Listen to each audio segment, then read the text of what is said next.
বিশেষ কৰিবলৈ সক্ষম হৈছিল। বিশেষ নিৰ্ভৰযোগ্য সূত্ৰক তেওঁলোকে আমাৰ ৰেঞ্জ অফিচাৰক হেৰি দিছিলে, খবৰ দিছিলে। ৰেঞ্জ অফিচাৰে আমাক ইনষ্ট্ৰাকশ্যন কৰিলে, সেইটো ইনষ্ট্ৰাকশ্যন মতে যে আমি ছাকচেছ হ'ব পাৰিছোঁ।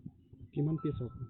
এনেই প্ৰথম যিখন নম্বৰটো অলপ ডাউট আছে, তথাপিও ML 049436 বুলি ধৰি লৈছোঁ। তিমানখনত আপোনাৰ 40 পিচ আছে টোটেল। তাৰ ভিতৰত কিছুমানটো পোল চল ওলাই যাব, এইটো আমি যেতিয়া ফিগাৰিং মাৰি বনাম তেতিয়াহে একুৰেটটো ধৰিব। এতিয়া 40 পিচমান আছে সেইটোত।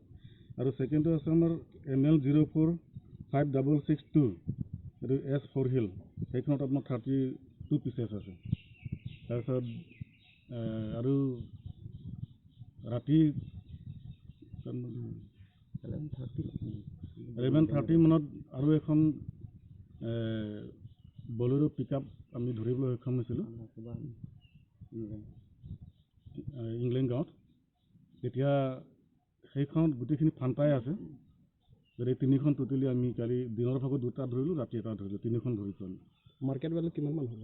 এনেই মাৰ্কেট ভেলু আমি এতিয়ালৈকে যিহেতুকে অফিচিয়েলি টোটেল কামখিনি কৰিবলৈ কৰি প্ৰচেছ কৰি আছোঁ আমি, তথাপিও যিমানখিনি এপ্ৰক্সিমেটলি 3খন গাড়ী মিলাই লাখৰ ওপৰত হৈ যাব, কাৰণ ফান্তাখিনিতো অলপ দাম হ'ব, লাখৰ ওপৰত হৈ যাব ভেলুটো।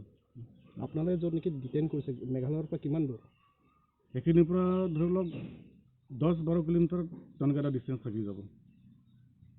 একুৰেটটো বেছি কম হ'ব পাৰে, কিন্তু 10-12 কিলোমিটাৰ তাত থাকি যাব মেঘালয় বৰ্ডাৰলৈকে।